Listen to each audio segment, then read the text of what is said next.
నాకు ఒక నమ్మకం ఉంటుందండి.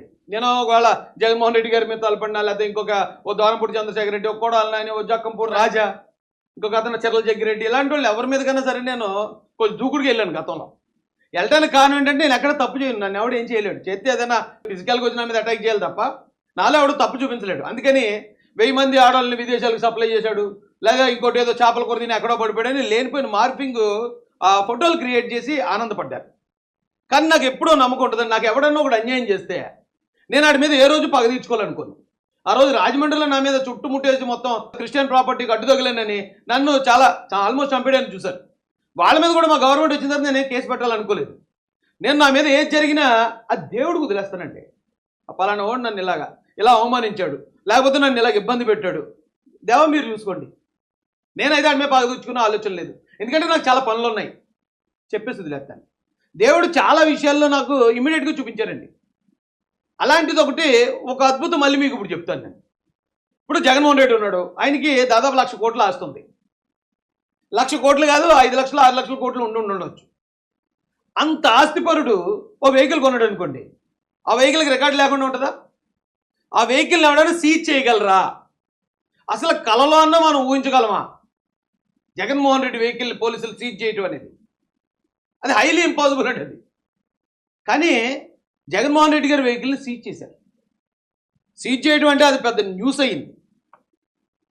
మళ్ళీ ఏ బండి అండి? Black Fortuner. బ్లాక్ ఫార్చునర్ని పోలీసులు సీజ్ చేశారు. సెంగయ్య గారిని ఎక్కించి తొక్కేసిన వెహికల్ అది, ఓకే, అదంతా పక్కన పెడదాం. ఈ సీజింగ్ వరకు మాత్రం మాట్లాడుతున్నాను. బ్లాక్ ఫార్చునర్ జగన్మోహన్ రెడ్డి గారి వెహికల్ పోలీసు వారి చేత సీజ్ చేయబడింది. అయితే నాకు ఉన్న నా నమ్మకం ఏంటంటే, దేవుడు నేను ఎప్పుడు నాకు ఎవడైనా అన్యాయం చేస్తే నేను దేవుడికి వదిలేస్తాను కాబట్టి దేవుడిచ్చిన పనిష్మెంట్ ఇది జగన్మోహన్ రెడ్డి గారు అనిపించిందండి. ఎందుకంటే కరెక్ట్గా 2-3 సంవత్సరాల క్రితం నా మీద తప్పుడు కేసు శ్రీకాకుళంలో పెట్టి నన్ను అక్కడికి పిలిపించారు, ఎంక్వైరీ 41 నోటీస్ ఇచ్చి, జస్ట్ ఎంక్వైరీ అండి, మీరు ఎంక్వైరీ చేసి పంపించేస్తాను, తప్పుడు కేసు అది. సరే నేను వెళ్ళానండి. అప్పుడు నాకు బ్లాక్ ఫార్చునర్, అంటే ఇంత కొత్తది కాదు, అది పాతది, బ్లాక్ డస్టర్ ఒకటి. ఈ 2 బళ్ళు వేసుకుని దాదాపు ఒక 10 మంది ఎంతమందో మేము శ్రీకాకుళం వెళ్ళాం. శ్రీకాకుళం వెళ్ళిన తర్వాత పొద్దున్నే సాయంత్రం దాకా అయ్యి అని అడిగి వేధించి మమ్మల్ని కూర్చోబెట్టారు. ఏమీ లేవు నన్ను పేకడానికి. మీరు ఏం చేసుకుంటారో చేసుకోండి, మీరు నా దగ్గర ఏం తప్పుడు దొరికితే మీరు కేసు పెట్టుకోండి, మీరు ఎలా జైలుకి వెళ్ళిపోమంటే వెళ్ళిపోతానని చెప్పి తెగించున్నాను నేను. ఆ సీఏ కూడా ఏం చేయాలో అర్థం కాలేదు. అంతా అయిపోయిన తర్వాత రాత్రి 9 గంటలకి వెళ్ళిపోవచ్చాను నేను. వెళ్ళిపోవచ్చంటే బయటకు వచ్చాం. బయటకు వచ్చి చూస్తే మా బళ్ళు లేవు అక్కడ. ఏ వెహికల్స్ అంటే వెహికల్స్ పోలీసులు సీజ్ చేశారన్న. సీజ్ చేయడానికి ఏముంది కారణం అంటే, అది ఢిల్లీ బళ్ళు అని ఉన్నాయండి, ఢిల్లీ అంటే డిఎల్ అని ఉంది రిజిస్ట్రేషన్, దాని గురించి అట్టే పెట్టారన్న. దాని గురించి అట్టే పెట్టడానికి ఏముంది, దానికి కూడా రికార్డు ఉంది కదా. ఢిల్లీ కూడా పాకిస్తాన్లోనో లేదా ఆఫ్ఘనిస్తాన్లో లేదు కదా, అది మన దేశందే కదా. ఒకవేళ పెనాల్టీ ఉంటే పెనాల్టీ వేయండి, కట్టేసి పట్టుకుపోతాను అంతే తప్ప దాన్ని సీజ్ చేయడం ఏంటి అని చెప్పంటే, లేదంటే సీజ్ చేశారు, మీరు వెళ్ళిపోవాలి ఇక్కడి నుంచి, మీరు ఎలాగ వెళ్తారో మాకు తెలియదు అన్నారండి. ఆ రోజు రాత్రి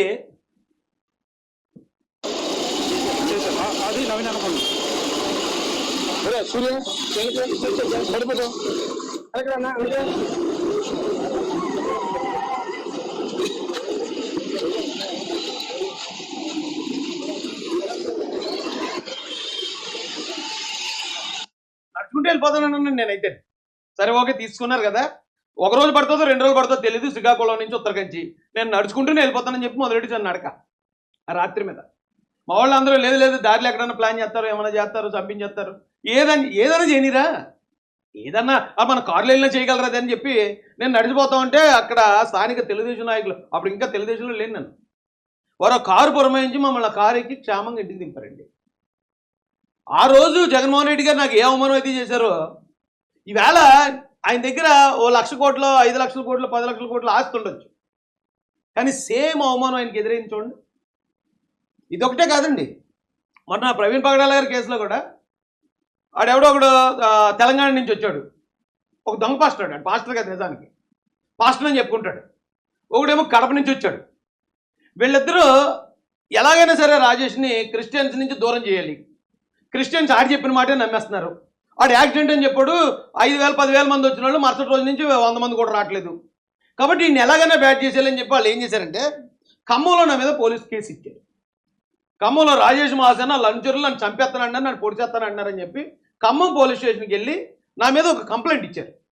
ఇచ్చినప్పుడు నాతో పాటు కొంతమంది క్రిస్టియానిటీకి వ్యతిరేకంగా ఉన్న వ్యక్తులను కూడా కలిపి వీళ్ళందరూ కంబైండ్, వీళ్ళందరూ ఒక టీం అన్నట్టు నన్ను ఆ టీంలో చేర్చేసి ఇచ్చారు కంప్లైంట్.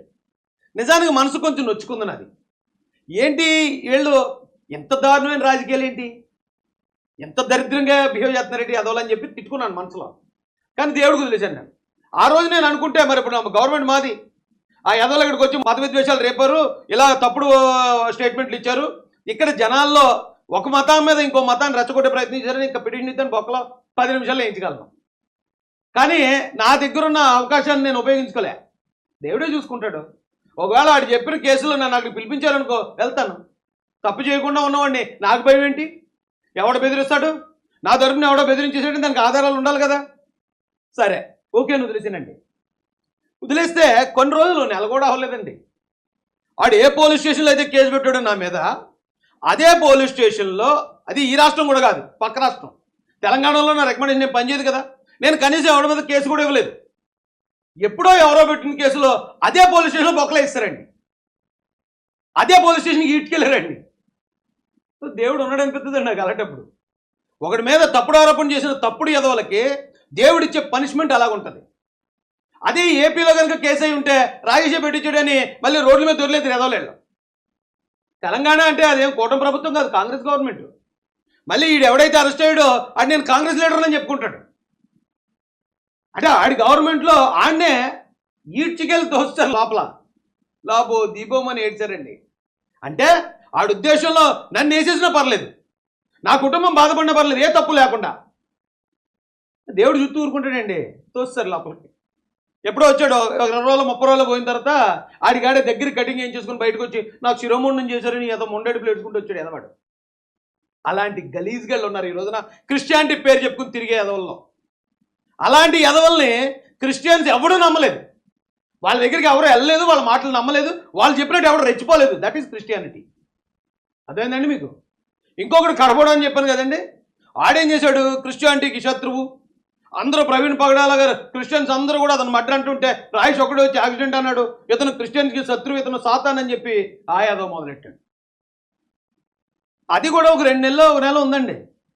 2 నెలల తర్వాత ఎవరైతే నా మీద తప్పుడు ప్రచారం చేసి క్రిస్టియానిటీని నన్ను దూరం చేద్దాం అనుకున్నారో, క్రిస్టియన్స్కి నన్ను శత్రువుగా చూపిద్దాం అనుకున్నారో, ఆ ఎదవలిద్దరూ వాళ్ళ నోటితోటే ఎస్ మేము ఎదవలమే, అతను తాగాడని తెలిసినా కూడా మేము దీన్ని హత్యని ప్రీ ప్లాన్డ్గానే చేసాం అని ఆ ఎదవల నోటితో చెప్పించాడండి దేవుడు.